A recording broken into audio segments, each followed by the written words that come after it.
Өнгөрсөн 7 хоногт би энэ асуудлаар одоо бас тодорхой саналууд хийсэн, асуулт асуусан. Энэ нэг дөрвөн шөрмөстэй холбоотой асуудлаар над руу энэ сая би энэ бичгийг авлаа л да. Ер нь тэгээд энэ их хурлын эрхэм гишүүд нийгэмэн дээр анхаармаар байна. Гадаадаас авдаг зээл авалгүй яах вэ? Одоо хүнд хэцүү зээл, хөнгөлөлтөй зээл аваад юм хийж болно. Энэ зээлээр юу босгож бүтээж байгаа юм бэ гэдгээ ер нь анхаармаар байна л да. Ихтэй би дэлгэр сайхан гишүүн битүүр бас жаахан маргасан. Ер нь надад нэг юм гормын санал байна. Их хурлын дарга. Ихтэй би хэлсэн шүү. Батэрд байна уу? Хэдүүлээ энэ улсын хурлаас ажлын хэсэг байгуулмаар байна. Төмөр замын асуудлаар. Энэ ер нь юу болоод байгааг ажлын хэсэг байгуулад тэр нь ямар нэг шалгаж ухаж төнгөх гэсэн агуулга байхгүй. Энэ төмөр зам ер нь цаашаа яаж явах ёстой юм? Яаж амьдрах ёстой юм? Яаж өөрийг авч явах ёстой юм? Одоо ингээд элтэр ярьдаг 3,000 вагон нэг нөхөр оруулж ирдэг. Өөрөө 1800 ширхэг вагонтой айл. Тэгээ вагонтойгоо нуцалдаа суух юм уу? Эсвэл энэ дид үтц гэдэг юм өмчлөөд энэ дээр нь одоо энэ бизнесийн байгууллагуудаа оруулаад вагоныг хамаад оруулаад ингээд хөдөлгөөд ингээд менежментийг хийх юм уу? Энэ ерөөсөө үндсээр нэг юм хийхгүй бол одоо ийм Монгол Оросын хамтарсан нэртэй ийм хамгийн дампуу байгууллага энд байна. Бид нар эдний зээлийг төлөөд эдгээр олигтой ажиллаж чадахгүй энэ байдлаар байна. Одоо дөрөв дэх дарга одоо тавих гээд одоо чадахгүй арчаагүй царилээ сууж байгаа одоо ийм байгууллага байхгүй л дээ. Монгол улс шившиг болж шít. Төмөр замын дарга тавьж чадахгүй дөрөв дэх хүнийхээ нэрийг дэвшүүлээд явж. Тэгэхээр Задан шатар дарга одоо ямар одоо их хурлын гишүүдээс бүрдсэн ажлын хэсэг байгуулмаар байна. Энэ зээлийн ашиглаад энэ төмөр зам цаашаа явах. Одоо богдхан төмөр зам гэдэг нь юу болох юм? Энэ төмөр замыг ямар өртгөөр босгоод байгаа? Ер нь хэмжиж байгаа мó бид нарт их хурлын гишүүдэд?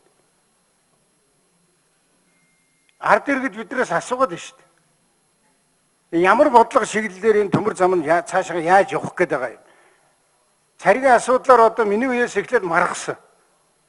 Тэгээ арай хийж тэр гашаа сухад руу явсан царгийг нэг нарийн болгоод манай үед энэ хурлын тогтоол гарсныг дараа нь өргөн болгоод тавьчих.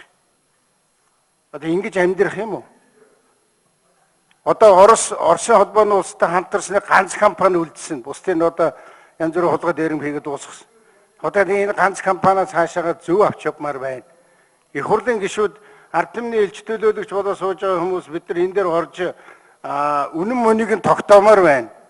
Дээр нь энэ байгууллага цаашаага яаж ажиллах вэ? Яавал үр бүтээлтэй ажиллах вэ?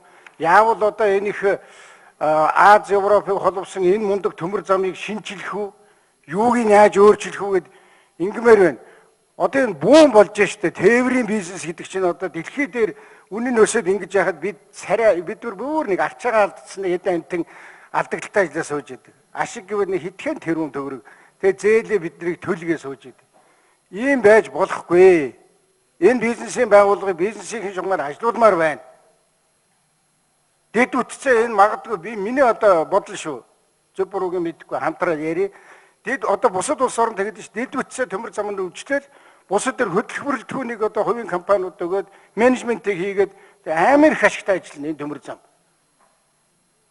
Тэгээ өнөөдөр бид нар тэрний мөнгөийг төлнө гэдээ ингэ сууж идэг. Би энд хэлсэн шүү дээ. Та нар их л өндөр үнээр нэг дарга болж тавих нь дээ гэж. Батэрдэн гишүүнтэй би 80% санал нэг байна. 20% нь бас буруу байна. Энэ шийдвэрийг гаргаснаар бид нар төмөр замыг нэг мундаг болгож байгаа юм биш. Энэ шийдвэрийг гаргаснаар бид нар төмөр замын зарим төлбөрийг улс төлж байгаа шүү. Одоо энэ юмаа үнэн ярилдээ л гэж би хэлээд байгаа. Бидний үед ингэж ийсэн 2000 хэд Батэрдэн гишүүн нэг 8 онд үлээ 9 онд ч үлээ. Монгол улс 125 сая доллар, Оросын холбооны улс 125 сая доллар, 250 сая доллар гаргаж дөрмийн санг нэмэгдүүлсэн. 600 орчим тэрүүн төгрөгөөр юугаа хийдэг байна? Юугаа хийдэг байна? Одоо төмөр зам бол 600 тэрүүн төгрөгөөр дөрмийн сангаа нэмэгдүүлээд хөрөнгө оруулалт хийсэн юм чинь одоо төмөр зам бол ёстой ялалцж явах хэрэгтэй байхгүй. Тэг юу болоод байгаа юм бэ? Одоо тэгээ дахиад төмөр замын